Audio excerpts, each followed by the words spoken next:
But to begin, I want to thank you for the small little bit of time that we are sharing to experience the life of Ben. When we last left Ben actively on our stage of our play was just about the time of Druid Old Time. In that moment, there were lots of things that happened, and there's a wild world of perceptions as to how that came to be and what was actually done and what it was measured out to be, and we will not belabor that choice. We will not belabor that decision. What we will do is dive into the mindset of one who has embraced the idea of freedom by being kept. It is a difficult thing for most modern people to understand, but just as little as 2 generations ago, just as little as the dawning of the mid-'80s, it was a notion that would have toes curling, hearts pumping, the imagination free to take all of its flights, all of those fancies that would drift by. There, of course, was a little work involved, but being kept was ridiculously rewarding. All of your necessities tended to. The lap of luxury being, in fact, who and what and where you resided. The notion of another person seeing after all that you need for a little bit of work, a little bit of company, a little bit of association, a little bit of nothing, and reaping all of the benefits of your inherent freedom to pursue your hobbies, to pursue your interests, to chase what dreams you might have when away from them.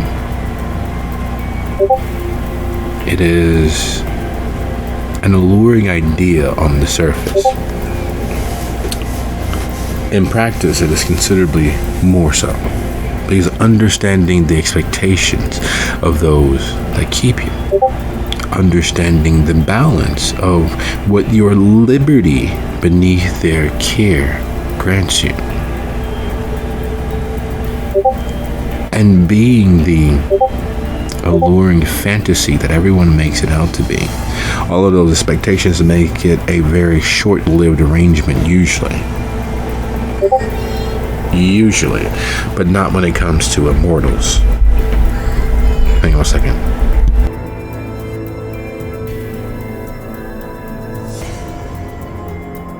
The little one is active. Give me one quick second.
Sorry about that.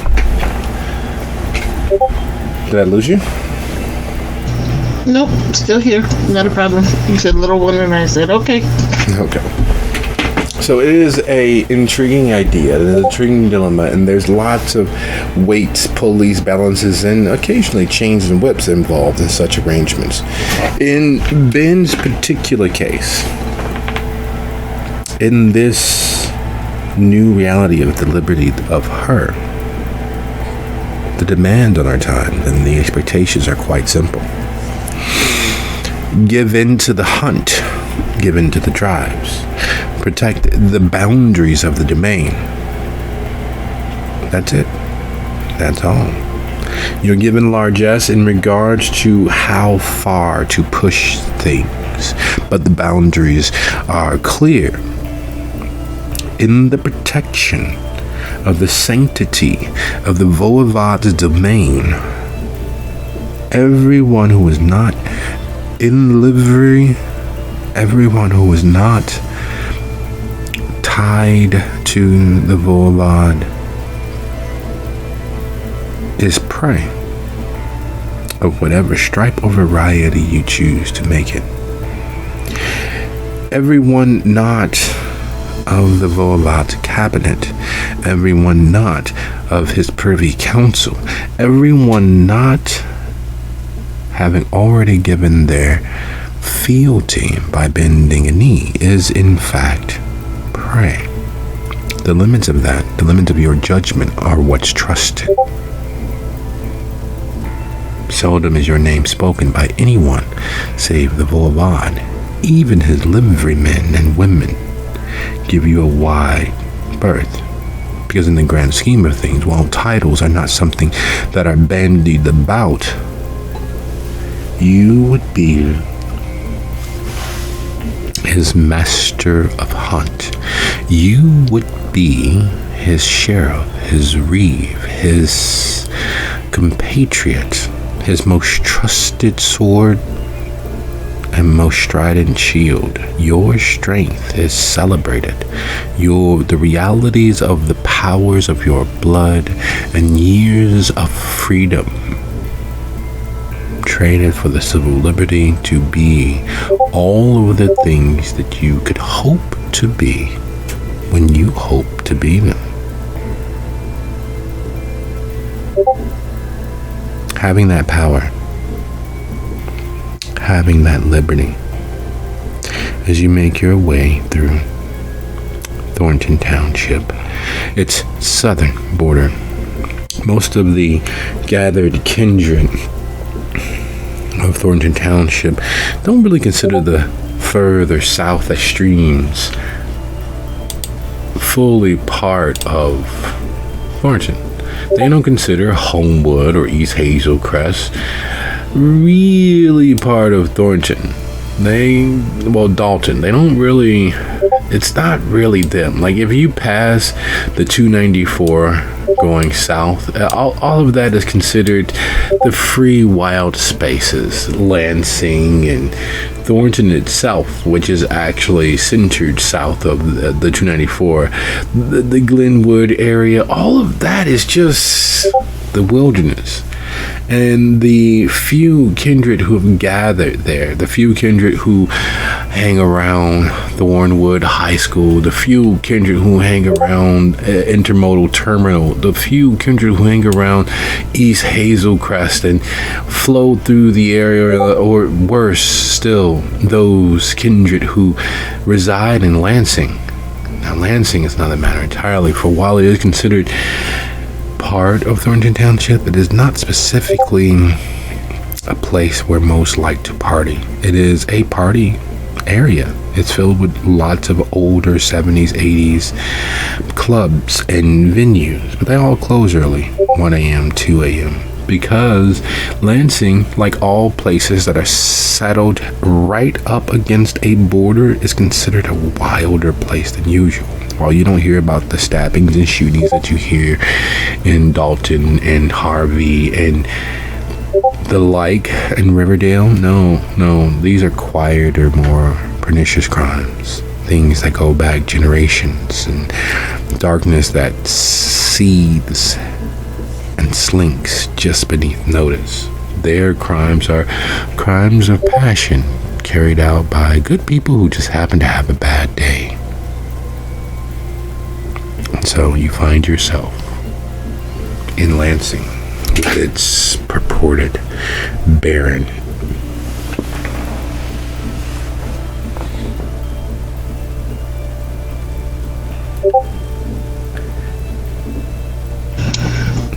No, the mystique that's been built around what's going on with Ben is a lot of strong silentness, but does she speak when she has to? You need to tell me that, because while most don't believe that that's the case, they believe that she is the wolf come to call. Does she? Has she given up that trapping and traipsings of average society? I think the fun of people underestimating her as dumb muscle would be worth it in a way, and she would only speak outside of her private times with her collar holder when it's absolutely necessary. But mostly physicality and pointed looks would probably be her method of making herself understood. For the most part. So, at current, her long braids are pulled back in like a bigger French braid down her back to fully display the symbol of her servitude. And she's still wearing her leathers, kind of little bit still rockabilly, but maybe more browns, less black. So, yeah. So she's parked her bike and kind of taking a stroll, I'm assuming. Well, you're on Ridge and Walter in Lansing. You're just outside the American Legion Hall and the Schroeder Lauer Funeral Home. It's what most people would consider a quiet block. It is a quiet corner of a quiet block. The American Legion, for those American Legion veterans of foreign wars, is a publicly private club for those who have served this nation in wars abroad, in actions abroad. It's typically for those who've actually seen action, but in the modern age, it's really not even those who've seen action. It's been literally those who have been enlisted and have been retired because they've gone life, or who have been honorably discharged. Now, its proximity to the funeral home is no accident. There's no coincidence. Again, you're with the purported Baron of Lansing. They are only considering themselves Baron because the tower wouldn't have them. They fought in Grenada and were, even in that time, what we would call a Chad. They are the dude bro of armed forces. They went army and were assigned and worked with a co-marine army expedition, and they were, to put it lightly, overzealous. They were bloodthirsty during their living days, and that much has not changed since their actual death. Being robbed behind the John Hancock building, having decided to try to make off with a dine and dash from the Cheesecake Factory, running afoul of a real criminal and finding their blade and their teeth. And, well, not everyone deserves the chance of immortality. And by most metrics, the Baron of Lansing does not. However, being the Baron of Lansing, using that brute force, that over-the-top aggrandizement of the allure of violence, being the tallest, strongest, meanest kindred, willing to turn into the skid, to embrace the beast, has worked for them thus far. Because after all, it still is just Lansing.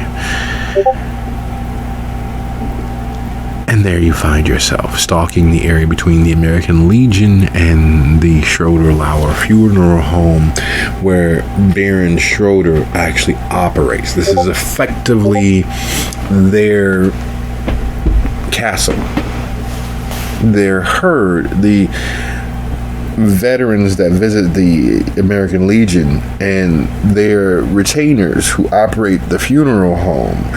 It's pretty secure location, even though it is right there off of the main drive, right there off of Ridge. You get a chance to see most people who move through Lansing instead of taking the expressway and avoiding it.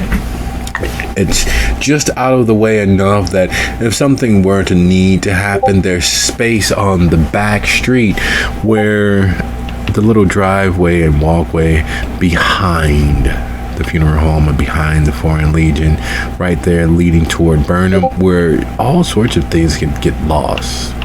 People's face, their teeth, their money, their respect, all manner of things can happen there in the dark, because the street lamps are at Walter and Ridge and at Burnham, but that leaves the little byway as a dark, out-of-the-way place where bad things happen to people that deserve them.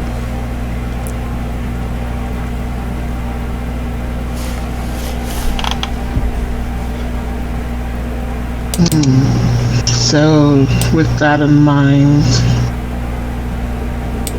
she would want to check out the Legion Hall first with him until just kind of not asking for hospitality, but like almost demanding it by presence alone. And walking towards the Legion Hall.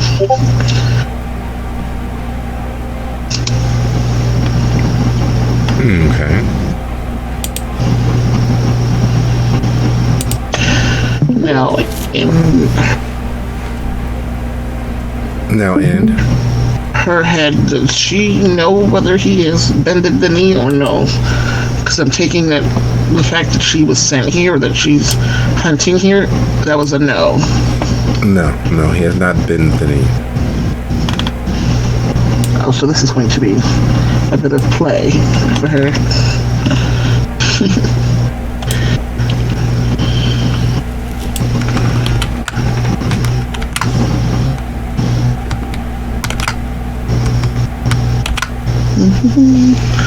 Okay, let's see.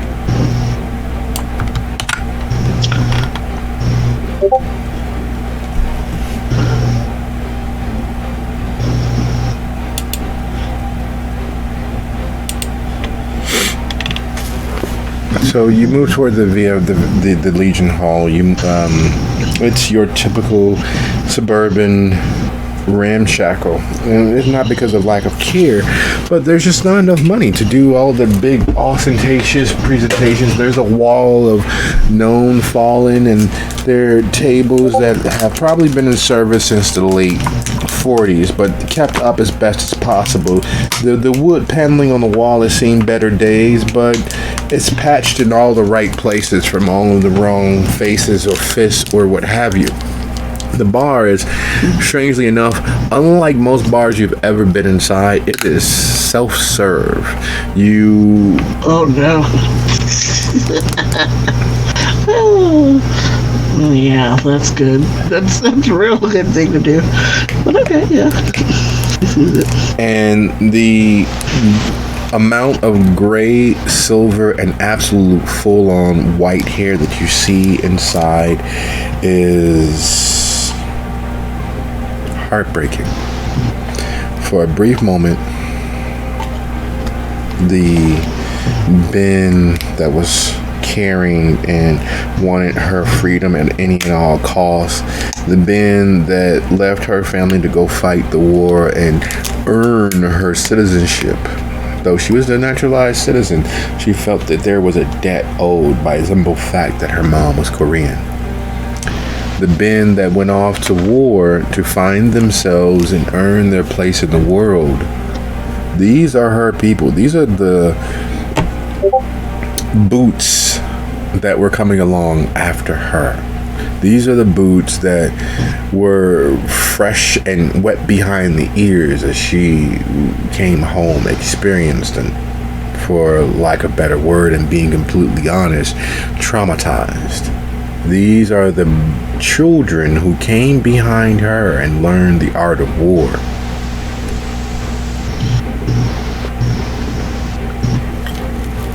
And for a moment, it's hard to look on all that white hair, all those glasses and bifocals, all of those stooped shoulders, which were formerly strong.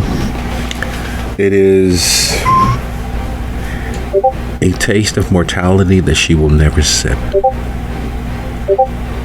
She is sure that most of these men and women have children and grandchildren and great-great-grandchildren. Most of the people here inside this bar have lived and loved, and the end of their time is coming. For most of them, they've lost more people than they care to remember the entire list of names of. They have had the opportunity to bleed, to learn, to grow, to scar. They have lived.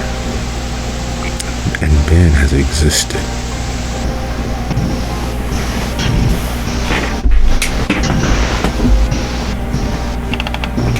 Yeah, that is a bit of a reminder for them. This, had they lived and made it past their age,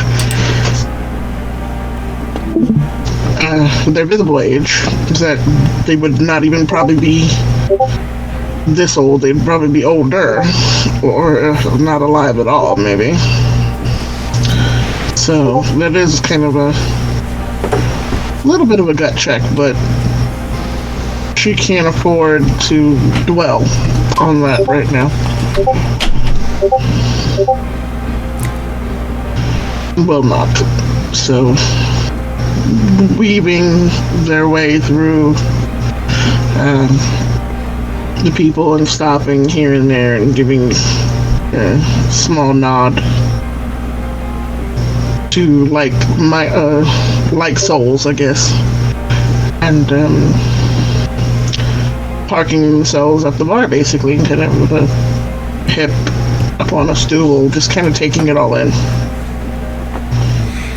And there's something about real, recognizing real you've heard on a song once or twice before, seen on a show somewhere that was running in the background where you were working on one bike or one car, or you forget where you heard that phrase and the terminology, but it struck a chord with you because it speaks to the truth of things. And the truth of things is when someone is authentic, you feel it, you understand it, and you don't question it. However, this is not one place where Ben expected to be privy to real, recognizing real, because as she sits at the bar, instead of grabbing a glass or grabbing a bottle or having to be explained or prove herself as a member of the armed forces, as a veteran, the young lady, and by young lady she's in her late 60s, moves with her whack pen still affixed to her t-shirt and sits a chilled mug in front of Ben and just opens a bottle of beer at random and pours. Now listen here, child. Everybody in here drink. We all been seen it. We all been through it. And you are amongst family. And then she moves on, leaving the chilled mug warming in front of Ben.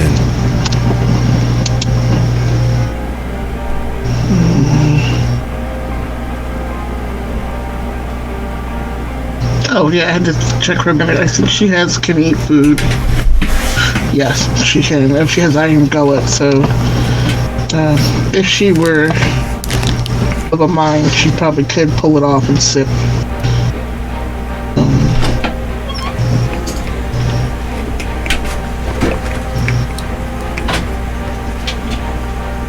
I think she will. She'll lift the mug and smirk and kind of let it roll across her tongue a bit. Not full out indulge, because obviously, how would that look? But a little sip won't hurt nothing. And as she raises the glass to her lips, as is always the case when fate is involved, Schroeder walks in. The Baron of Lansing enters with all the swagger of a young cock of the walk. It is clear that he is the big man on campus. He looks like the second coming of John Wayne with the face of a young Vincent Price. He is a man of his town, a strong-jawed, clear hero with a mustache well coiffed and kept as only men of a certain age understand how to do. Not the wide, bushy beards that is now the rigueur, but the well-manicured and trimmed, clean jawline.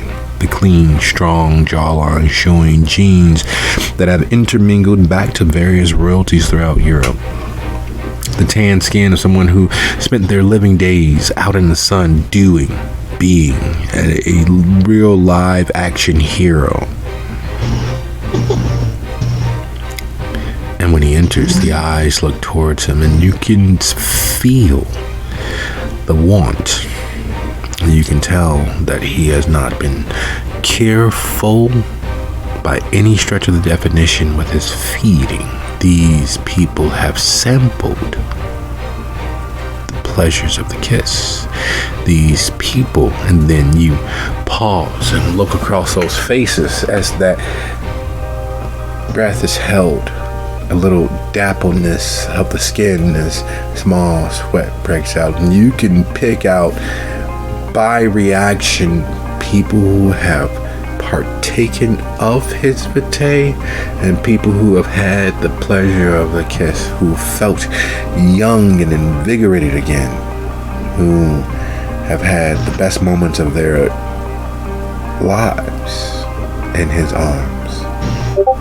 And he waves a big sloppy ham hock of a hand at one and nods at another and moves towards the bar. And as is always with men of a certain age, of a certain generation, instead of keeping the usual 2.5, 3 feet, maybe 6 feet of space between you, he bellies right up and throws his elbow on the countertop. It has to lean because of his own height. Well, I'm just guessing. You probably that Vovod's little errand girl, huh? I'm Bear Schrader. He extends his hand towards you. It is, without a shadow of a doubt, far too large to be useful in anything except for pounding flesh. And it's far too callous to be of use for anything except for pounding flesh. And it's far too disgusting to be touching you. But it'd be rude to not shake. You can scent, not in all actuality, but emotionally, you can scent all of the hands that it's touched, all of the places that it's touched, all of the things that it has held. It's late enough in the evening for him to be well fed. It is late enough in the evening for all manner of things to have gotten up to. And kindred don't need to bathe because, well, they don't collect dirt and grime. There's no oils on their skins. But in your head, and looking down at that dinner plate-sized hand, there are all sorts of microbes and various things crawling over it.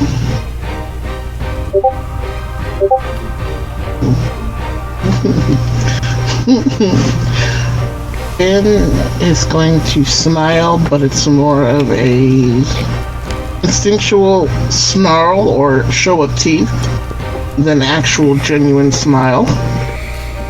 And she's gonna shake hands, but like not even like trying to pissing contest who's stronger, none of that crap. She's gonna give him a genuine shake. And then carefully, like, kind of like she's adjusting how she's sitting, wipe her hand on her pants in the back, like she's touching her own butt, kind of like wiping her hand. Well, hell, that's a good bit, ain't it? That's that German bit. I don't know if you enjoy that, but it ain't really German. It's imported through Detroit. Come on, let's go on back and have a sat down. I suppose we need to hash some things out between us.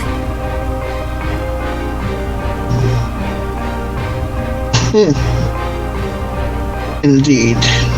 And she slides the beer away from the edge of the counter, just out of habit, and then stands to her full height and motions for him to lead the way. Oh, hell, you a small little part of the thing, ain't you?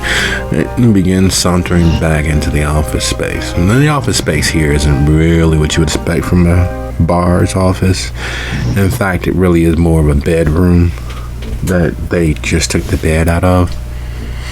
But he settles down in the armchair, the rolling armchair that creaks under his bulk and weight, and you're sure that can only last another maybe 2 or 3 sittings from him, especially the way that he just lounges and takes up space.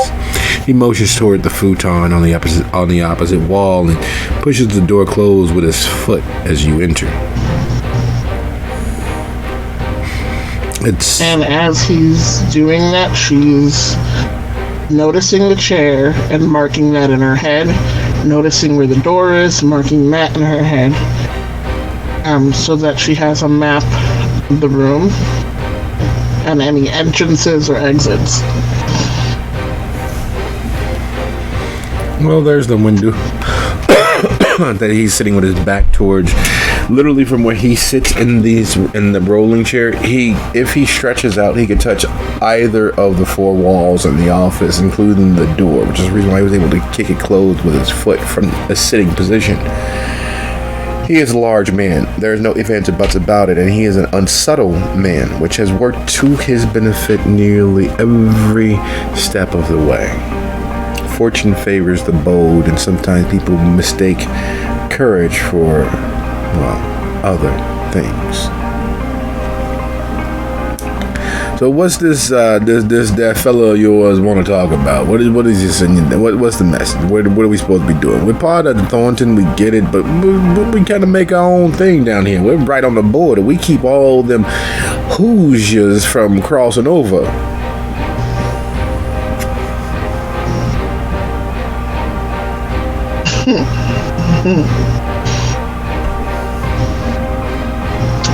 The thing is,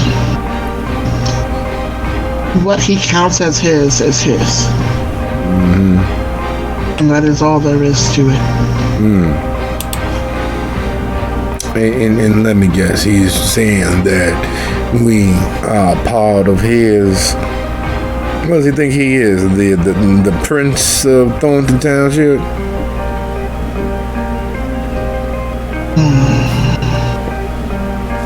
A chosen ruler of Thornton Township. Well, I didn't choose him, so why should that matter to me? Because you are not fate. So who you choose does not matter, 1 iota to him or not.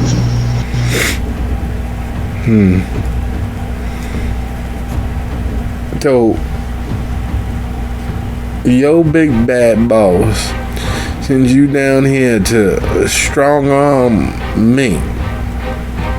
I ain't been messing with nobody. I made sure that he had a little leeway. I even helped him make sure that his people made it to the arrangement over there in Garrett. You think that I can't stop him, or that I didn't stop him? Matter either way, can't or didn't.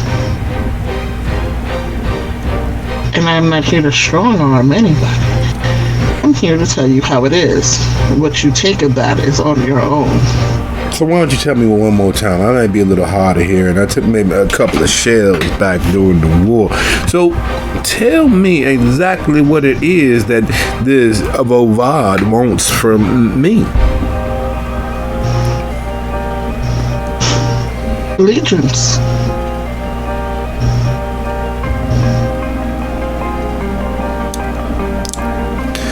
I don't know if you know this or not. I can tell that you got some strangeness down in your blood. Look like one of them Oriental fellas that I had several run-ins with a few years back. Them Catholians or Wan Kwai or whatever they call themselves.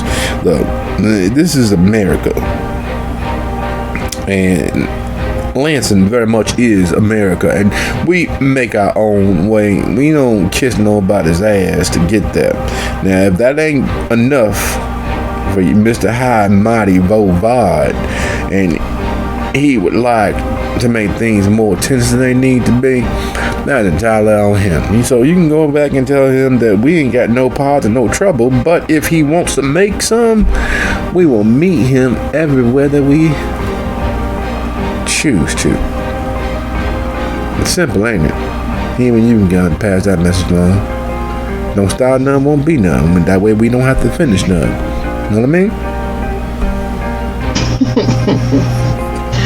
You assume that by claiming that you are a baron, you have not started anything.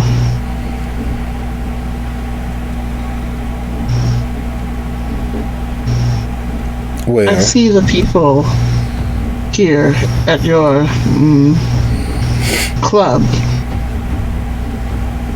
How many of them are addicted to you?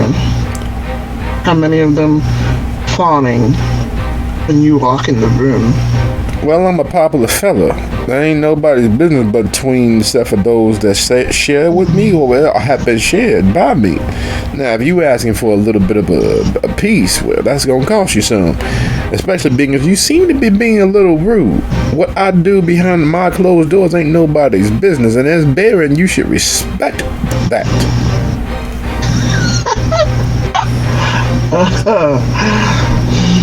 It takes a weak man to hunt the weak. Weak? The blood of heroes ain't nothing weak about that, child. I don't know if you've ever had the opportunity to do some real soldiering, some real fighting for something that's bigger than yourself. You are being extraordinarily rude. You know what? I believe that this conversation has reached its end because I would be less than the gentleman that I am if I were to take proper offense to your words and make you carry that weight that you keep trying to pile on.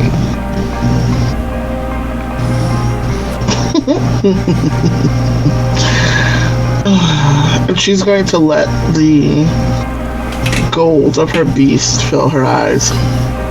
And looking at him with that same big bad wolf smile.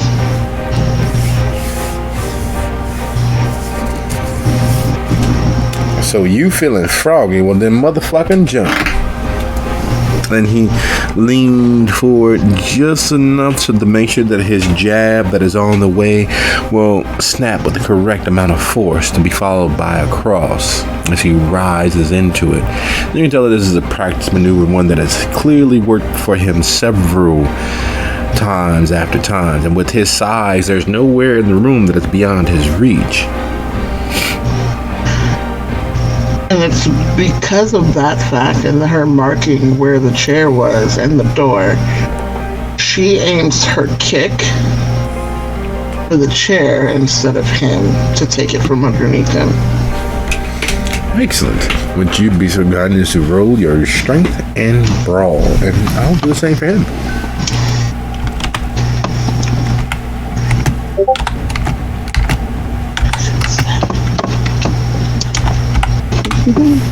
Do we have it here, or am I using use Soup City.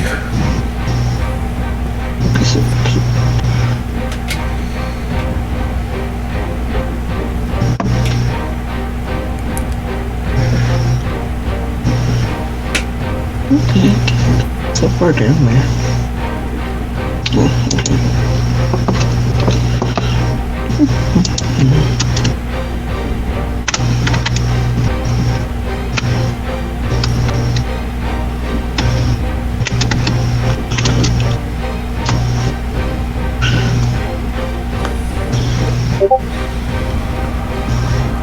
Oh, he got no hunger, huh?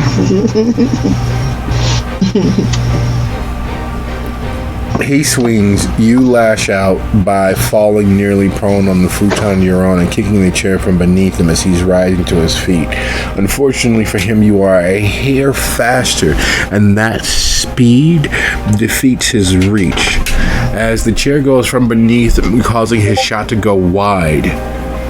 What is it that you're doing? Because he's coming down to one knee, which still leaves him with full activity within the room. And once he's down to one knee, it's easier for her to reach vital areas like chest and head.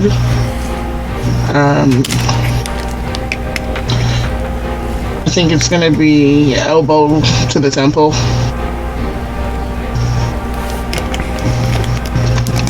So basically she's trying to rock his brain loose. Okay. Make it happen. Strengthen, bro. Make it happen, Gabby.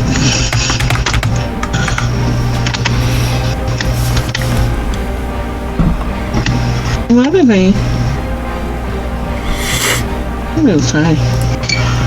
As you whirl and spin into an elbow strike towards his temple, he grabs you and you two tumble into the wall. The bull rush is real, and with his weight and size in this room, there's literally no place to dodge. And unfortunately, as you both exchange blows that were designed to drop mortal men several hundred times larger than the both of you,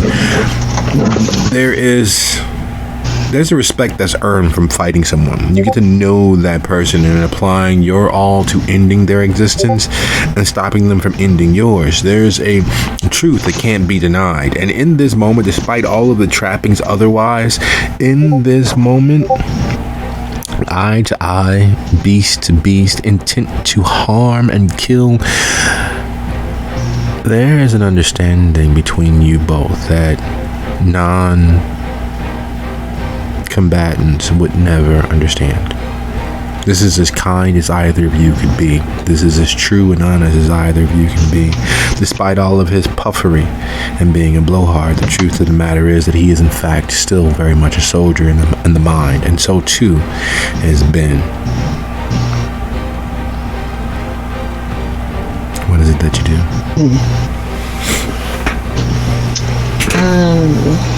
Where are his hands? Because you said he grabbed for me. Where did they end up? Under your arms. I'm going to trap them there and headbutt.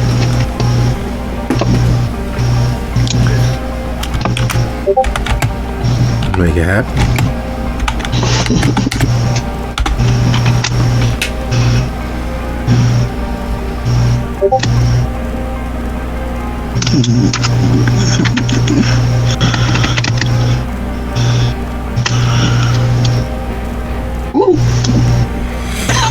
And as he attempts to rise and gain purchase to bring his knees up for a very dirty but effective maneuver,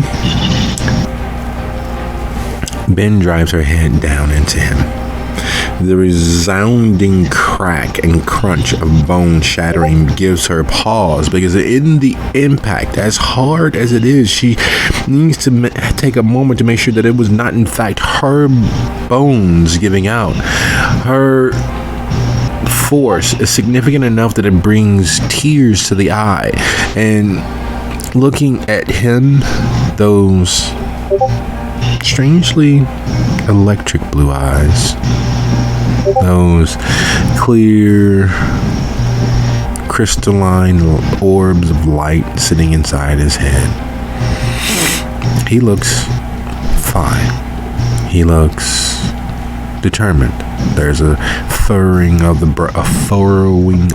brow. The grip on Ben doesn't slack, and there's an evil grin as if he knows exactly what he's going to do next.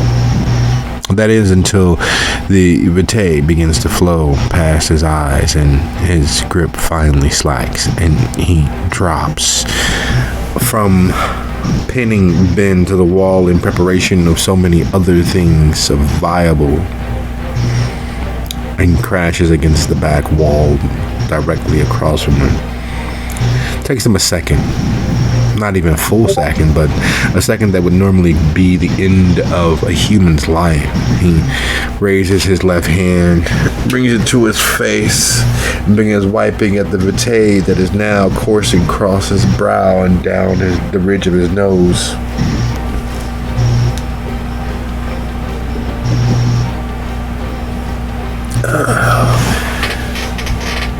Well, fuck. I normally say pardon my French, but I'm sure that you've heard far fucking worse than that.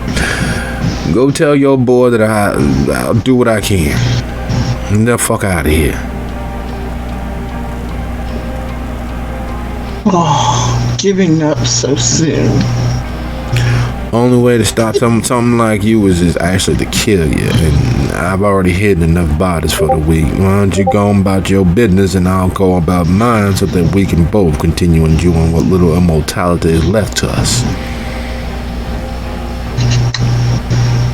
Fine. It's been so long since I've had a good fight. Don't make me come back here. She knows better than to turn her back on him, though. She's not stupid. Reaching for the knob behind her and backs out of the room. Watching him the whole time. He daubs and rubs at the vitae flowing down his face. He is lost in the moment for a second. That is no small injury at all. Caving in the brain pan of anything is a debilitating injury.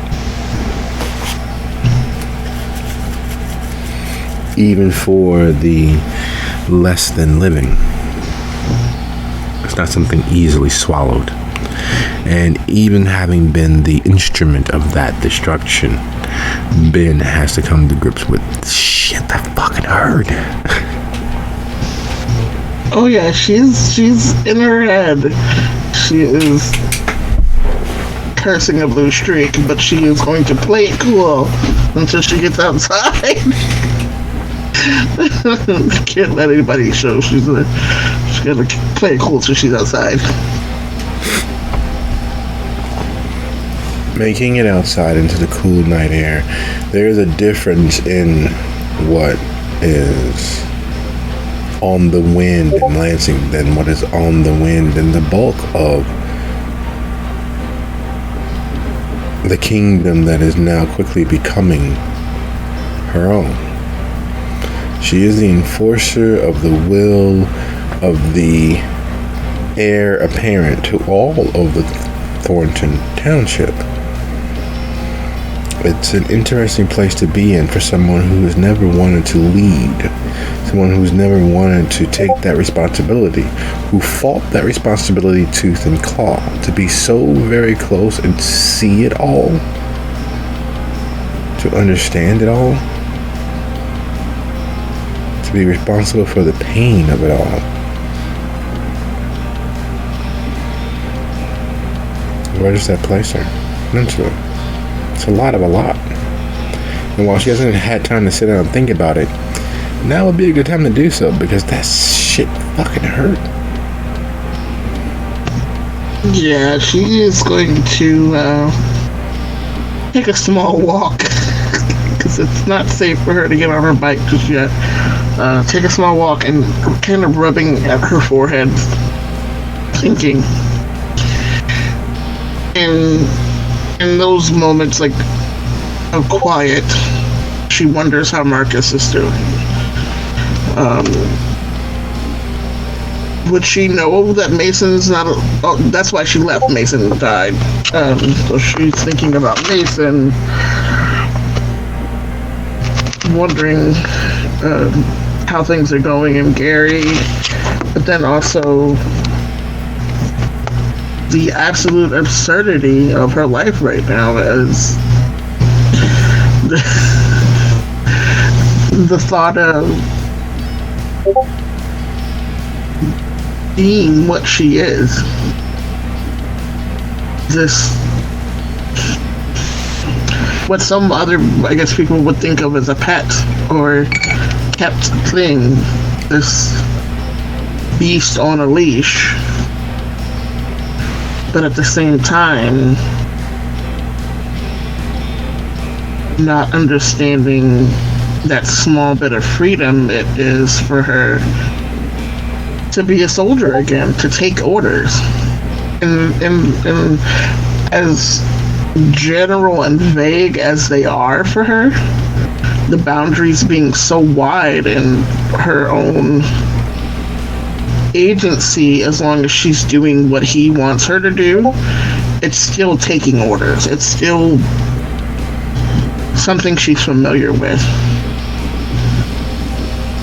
It's like people that were in jail for so long, they don't know any other way, that when they get out, they don't want that freedom, because then they have to make decisions for themselves.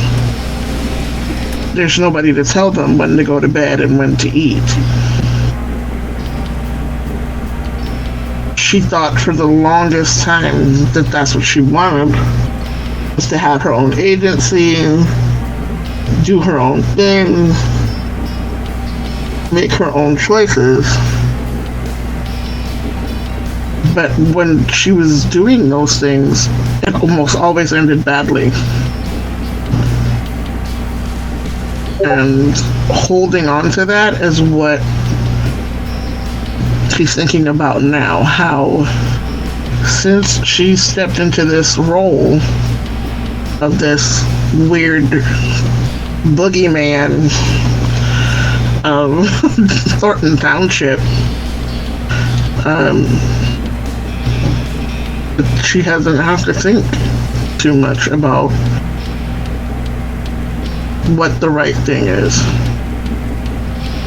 She can be the beast. She can be unapologetically the beast. She's taking orders. She's fulfilling what's expected of her. And there's very clearly what's expected of her, basically. So that's where there's some small comfort, I guess, in that, despite all she's given up.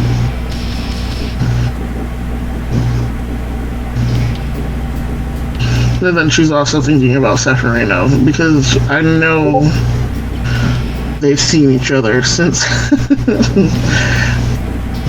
Granted, whether she spoke to him or not, probably not, since all this has happened.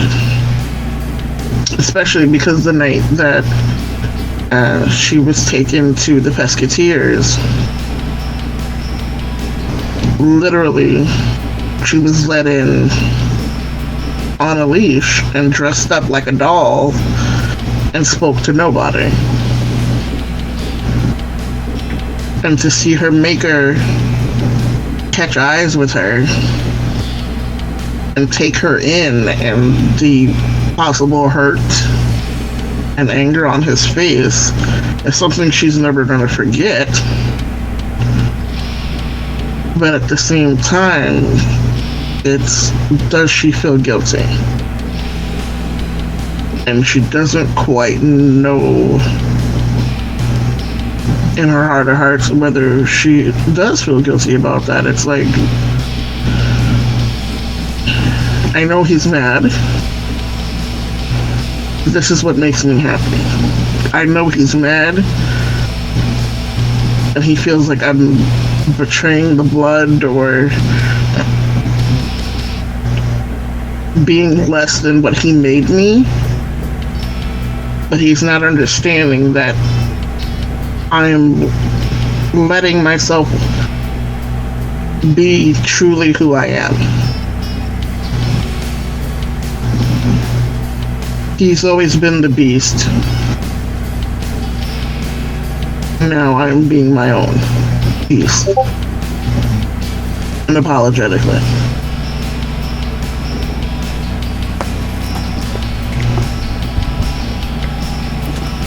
So these are all the things that she's like thinking as she's walking, like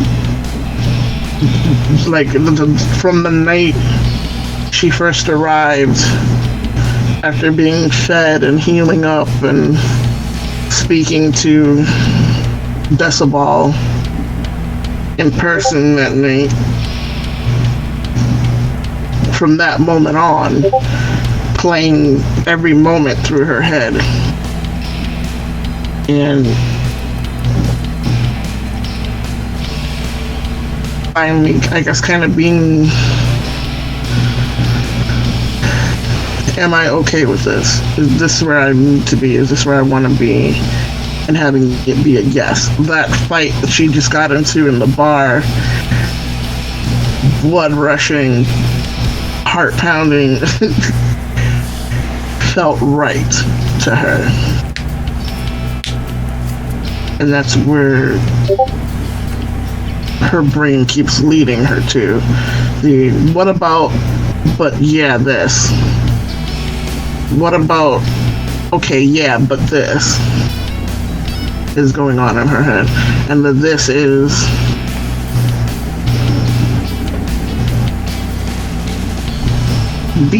the beast is happy. The beast can hunt. The beast has so much prey, it's almost ridiculous how much prey the beast has now. This is my land, this is my forest to hunt in.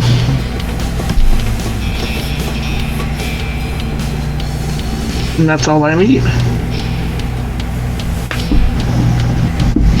And the moment that thought finalizes, that it comes out of the chrysalis of all of the meandering, miasmic thoughts that circulate around Ben's head, stepping out of the quiet darkness, it's a figure that you had not seen in quite some number of years.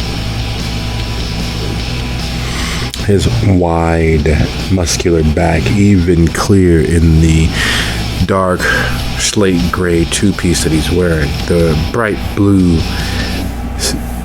shirt that he's wearing underneath, and the tie make his grayish blue eyes pop. He's always been owed to the way that Ben thinks. He is significantly younger and has still not lived out his full mortal lifetime. But there's something about Hugo, the professionalism that has always appealed to her. He has been a fixer of things for various people moving in and out of Indiana for years. In fact,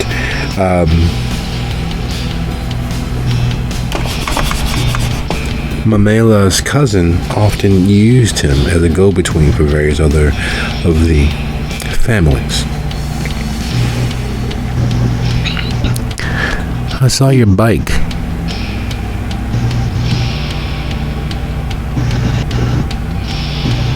Didn't think you made it to Illinois side of the border. Well, I go where I'm sent, often like you do. Yeah, but you used to make fun of me picking up jobs, saying that there was so much of my life left ahead of me. Fact that I'm undead, so kind of past that point now, aren't I? Yeah, well, I don't have too many associates worth checking up on, so I figured I'd check up on you. What are you doing out in these parts?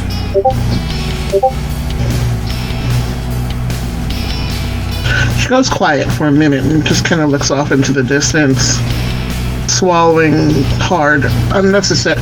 Well, she drank that little bit of beer, so she's thinking about the taste of it, and it flexes her throat. And just looks back at him. Like I said, following orders. Sent out here to have a chat with a certain somebody. That's funny. It seems like two of us was doing this similar thing. Don't tell me you talked to the Blue Heart.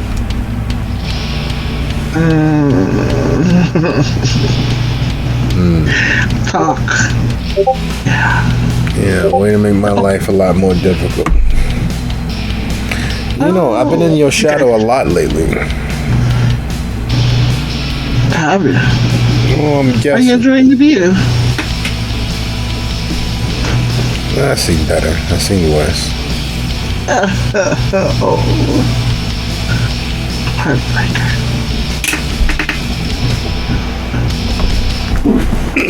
So, Bite Queen, I got a question.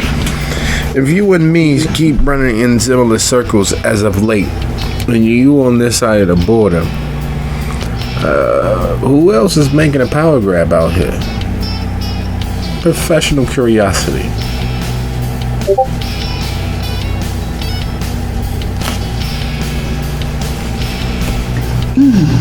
I have to think.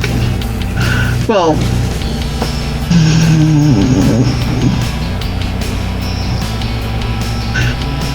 I don't typically keep in touch or intact of what other people are doing. Only what my benefactor is doing. Oh, you got a benefactor now. Who's the lucky girl? Or who's the lucky guy? I consider myself the lucky one, but I'm sure you heard of him.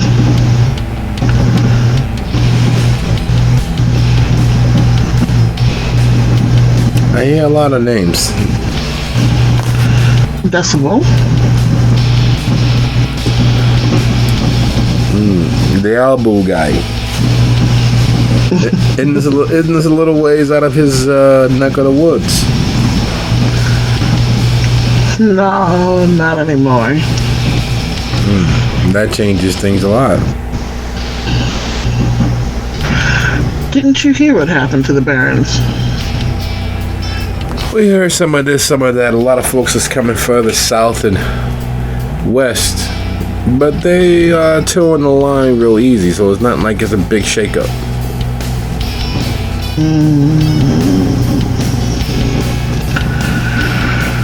Apparently, there was some mass slaughter of some sort.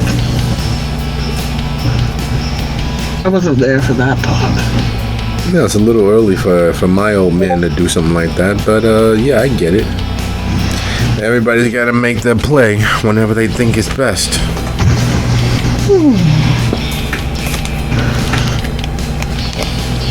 Haven't you wondered about the players in Alton being so different now?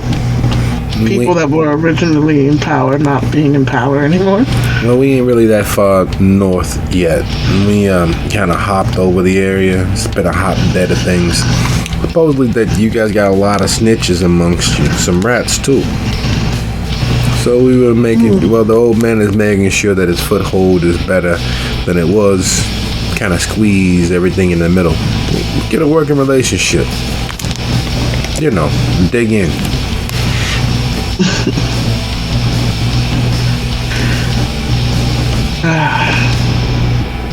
So we might end up running into each other much more frequently.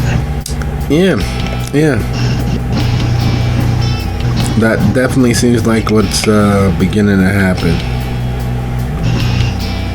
Of course, it ain't gonna be a bad thing if we run into each other.